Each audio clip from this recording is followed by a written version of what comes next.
तो hello guys, कैसे हो आप सब। आपका स्वागत है इंग्लिश एनिमे टब पर। तो गाइस, आज के एपिसोड में जू ऐसा रेलिक हासिल करना चाहता है जिसको पाने के लिए उस रेलिक को 10 इंसानों का खून पिलाना होगा। दोस्तों, आप सबको क्या लगता है, क्या जू उस रेलिक के लिए 10 इंसानों को मार देगा या नहीं? और दोस्तों, 2 एपिसोड्स निकल चुके हैं और अभी तक जू की कोई दोस्त नहीं आए। तो क्या इस एपिसोड में जू की जीएफ दिखाई देगी? आपको क्या लगता है? कमेंट में ज़रूर बताइए। तो चलो शुरू करते हैं बिना किसी देरी के। टूम निकलने के बाद जैसे ही जू अपनी आंखें खोलता है, वो देखता है कि सारी जगह टूटी हुई तलवारें पड़ी हैं। जू सोचता है कि ये पक्का मुरामासा होगा। मुरामासा एक खानदानी तलवार बनाने वाला लोहार था। मुरामासा की तलवारें अपनी तेज धार के लिए जानी जाती थीं। 3 पीढ़ियां एक लाइन में, दादा से पिता और बेटा, मुरामासा की तलवार से मारे गए थे।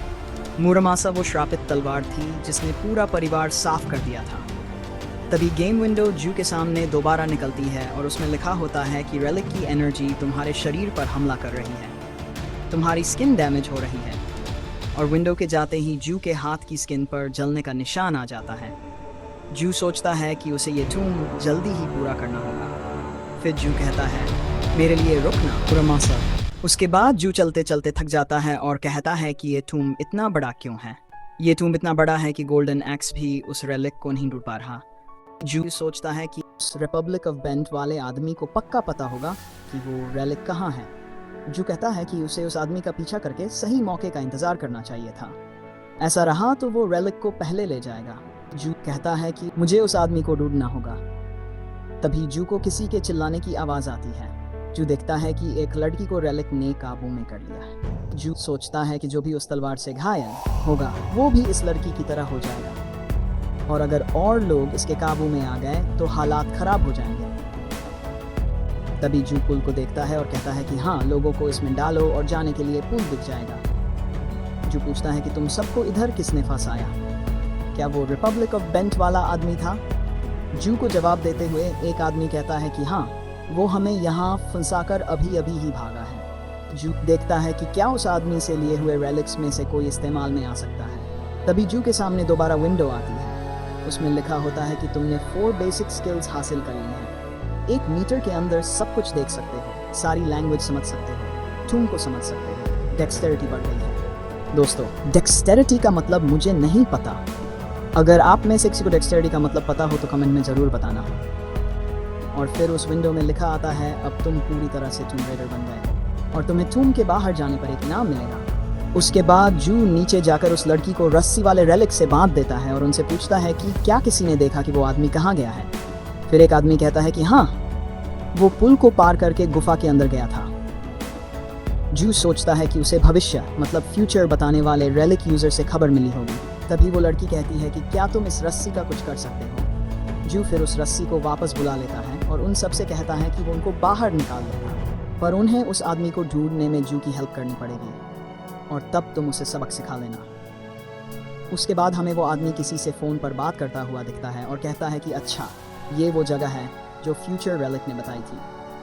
और तभी वो आदमी नीचे उतर जाता है और वो आदमी कहता है कि उसने उन सब से पीछा भी छुड़ा लिया और अब बस उसे मुरामासा चाहिए और उसका काम खत्म हो जाएगा।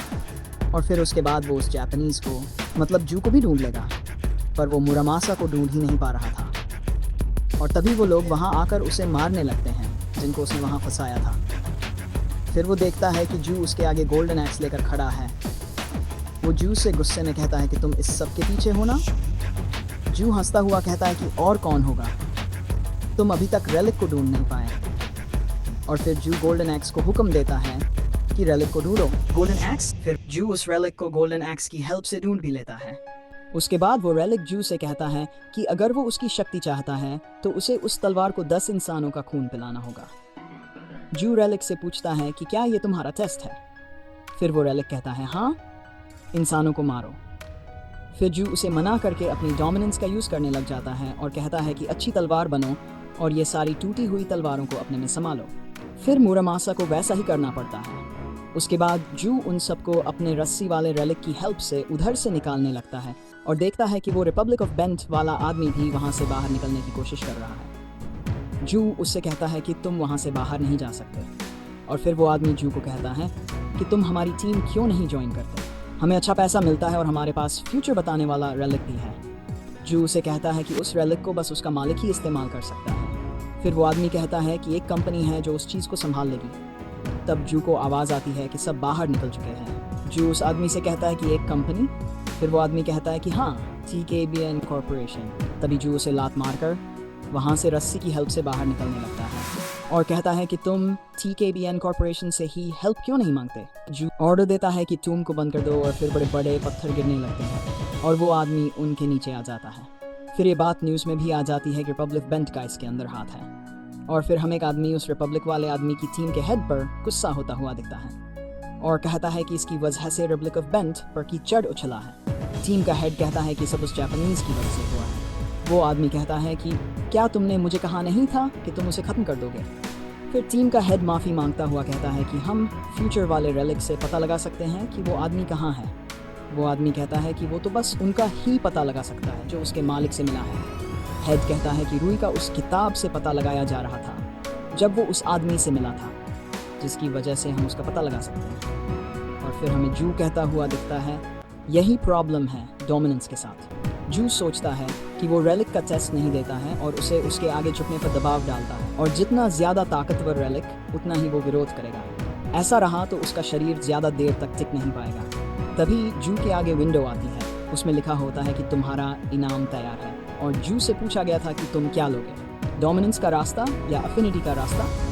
फिर जू डोमिनेंस को लेता है। उसके बाद विंडो में लिखा आता है कि तुम्हें तुम्हारा इनाम मिल गया है। फिर जू उसे ढूंढने लग जाता है। जू को इसकी पैन की जेब में देखते हुए उसमें से एक गोली मिलती है। तभी एक विंडो और आती है और उसमें लिखा था कि इस रेलिक को खाया जा सकता है। जू कहता है कि अगर वो मर गया तो ये उसकी किस्मत होगी और फिर उस गोली को खा लेता है, पर वो बहुत कड़वी होती है। और तभी जू के हाथ पर वो निशान ठीक हो जाता है और एक विंडो दोबारा आती है और कहती है कि तुम्हें सहनशीलता की शक्ति मिल गई है। जू सोचता है कि क्या ये वो क्रो कर रहा है। जू कहता है कि इस सब से तुम क्या हासिल करना चाहते हो क्रो।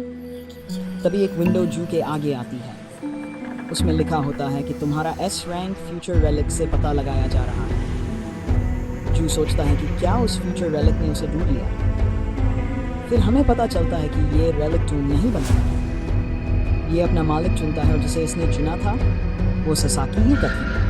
और उसके बाद ससाकी रिपब्लिक ऑफ बेंट की सरकार की हेल्प करने लग जाती है। और तभी हमें जू एक एयरप्लेन में बैठा हुआ दिखाई देता है, पर ससाकी बड़ी मुश्किल से उस किताब की लैंग्वेज को समझ पाती है। और फिर उसके बाद स्ट्रॉन्गर फ्यूचर रेलिक वाला यूज़र आ जाता है और ससाकी।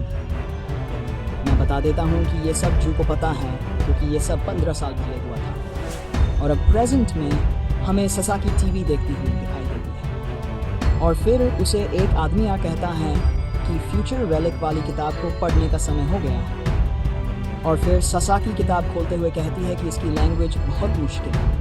फिर वो आदमी कहता है कि तुम वो लिख देना जो तुम्हें समझ नहीं आया। तभी ससाकी चीखती है और कहती है कि ये कह रहा है कि वो मरने वाली है। फिर हमें जू से खाता हुआ दिखाई देता है। फिर जू एक नोटबुक खोलता है, उस नोटबुक में बार बार लिखा होता है कि ससाकी मरेगी। और जू सोच रहा होता है कि वो लोग किस चीज़ का इंतज़ार कर रहे हैं, पर वो लोग उसी कमरे के बाहर ही होते हैं। उन लोगों में से एक आदमी ससाकी से कहता है कि तुम घबराना मत। फिर ससाकी उस आदमी से पूछती है कि उसे उस आदमी के पास सुशी लेकर क्यों जाना पड़ रहा है जो उसे यहाँ मारने आया है।